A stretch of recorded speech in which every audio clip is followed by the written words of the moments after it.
Kung bago ka lang sa channel na to at isa kang true-blooded Aldab Nation na nagmamahal po kila Maine Mendoza at Alden Richards, tama po ang channel na pinuntahan mo, kaya consider na kitang bagong subscriber. Alden! Alam mo ba, nung sinabi ko sa sarili ko na hindi kita gusto, nabusog ako. Bakit? Kasi kinain ko rin yung sinabi ko eh. Ang puso'y tinamaan, sadyang ikaw lang ang tanging dahilan. Welcome back mga kaaldab. Ito na naman po ang inyong lingkod, si Mr. Destiny. At siyempre panibagong update na naman po tayo. Panibagong mga kaganapan kina Alden Richards at kay Maine Polkerson.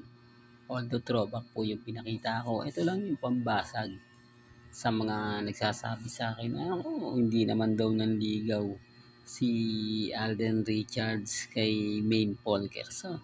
Diba? Ito yung mga pambasag po talaga. Ito talaga yung mga masasabi natin na galing po mismo, hindi po ba, kay Maine Polkerson. Sa bagay mga kaaldab, sasabihin lagi naman nila sa akin sinasabi, matagal na yung video na yan, Mr. Destiny, 2015 pa yan 2025 na ngayon, marami na nagbago, marami ng ganito, marami ng ganyan. Okay lang naman po yun. Hindi po ba? Hindi naman po ako namimilit. Sabi ko nga po sa inyo, hanggat na andyan po sina Alden at si Maine, abay, mananatiling matatag at kampante po ang Aldab Nation. Taliwas po sa mga sasabihin at ipapahayag po nila. Dito po sa update natin, talaga naman pong mapapaisip kayo. Bakit nga po ba ginagamit na naman si Alden Richards ni Catherine? Ano na naman po ba ang test system? Bagsak yung AGT, biruin mo, itapat mo ba naman sa Dance of the Floor ni Alden Richards? Siyempre, mas mabenta si Alden. Mas marami tumatangkilik kay Alden. Mas maraming gustong mapanood si Alden. Kesa nga po kay Catherine. Kaya ngayon, may issue na naman po. Hindi po ba? Bigla kasing bumagsak ang karir niya nang umamin nga po sina Catherine at ni Alcantara o si Mayor Alcantara na sila na nga po daw talaga ang may relasyon. Medyo nadismaya nga po daw talaga ang mga Catherine fans, kaya hindi na nga puro tinangkilik ang mga project ni Catherine, pati yung mga endorsement niya talagang bumagsak. Siyempre, normal lang po yun mga kaaldab na may mga bagay-bagay na nangyayaring ganyan.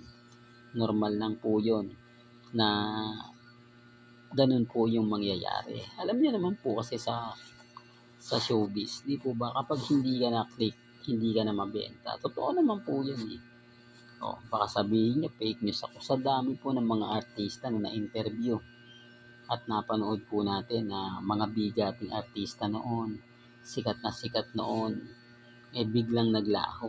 Sa GMA7, napakarami niyan sa GMA7. Talagang, kumbaga, malalaman mo ang buong kwento, ang buong istorya po nila. Kung bakit nga po ba bumagsak yung karir po nila. Yan nga po yung isa sa rason at dahilan kaya gumagawa po ng paraan ang mga management na kapag hindi ka na nagkiklik, gagawan ka nila ng issue. Di po ba? Kasi paano papasok sa yung mga endorsement kung hindi ka naman talaga mabango ngayon, kung hindi ka ngayon pinag-uusapan, kung hindi ngayon o hindi sa'yo ngayon nakatutok. Kaya nga sabi ko sa inyo mga kaaldab, relax lang po kayo, kampante lang po kayo. Hayaan nyo lang po itong mga taong ito na magpakalat na mga impormasyon. Wala naman pong katotohanan. Hindi po ba?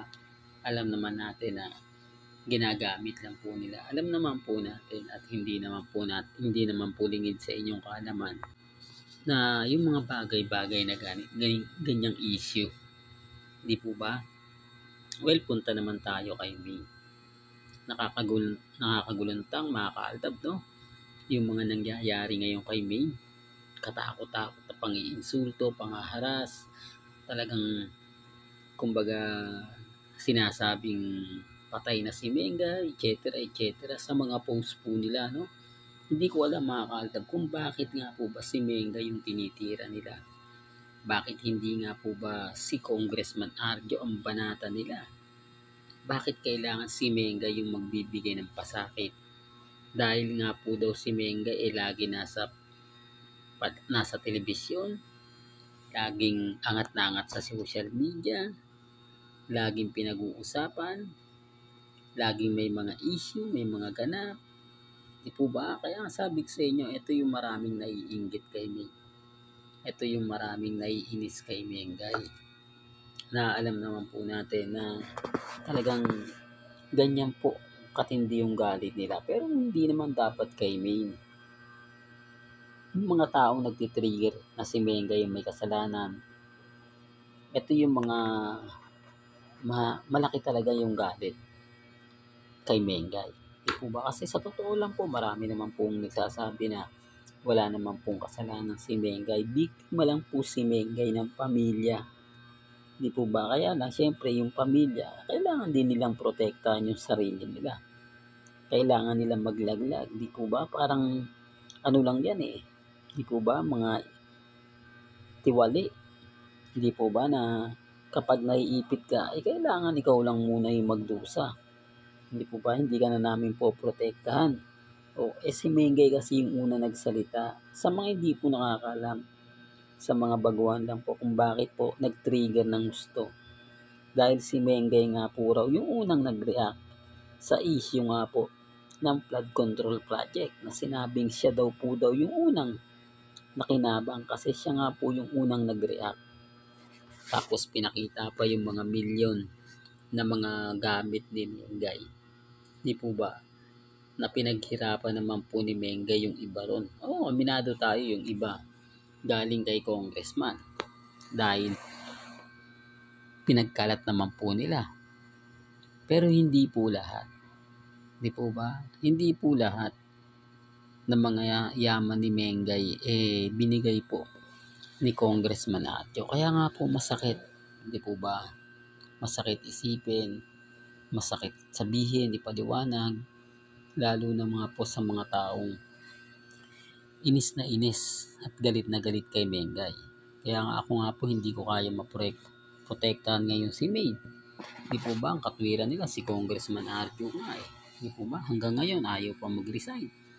Sinabihan na po raw ng ombudsman na mag-resign ka na. Di po ba? Sa laki ba naman ang nakuha mo? Billion yun 14 billion. Pagpalagay mo na nakuha niya doon yung kalahati. Hindi po ba? 7 billion.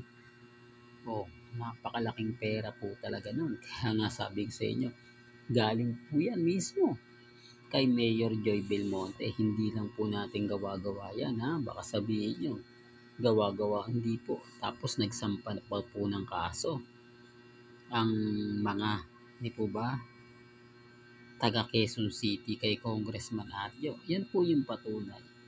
Ebidensya at resibo mga kaaldab na kumbaga makapagsasabi, di po ba, kung gaano nga po ba talaga ka-corrupt si Congressman Arjo. Hanggang dito na lang po ang ating latest updates. Kaya kung gusto niyo pa po ang pinaka-latest at sariwang update, lagi lang po kayong tututok dito po sa channel ni Mr. Destiny para updated kayo sa mga bago at sa mga latest na i-upload po natin maya-maya lang. Hanggang sa muli, salamat po sa panonood at pakikinig.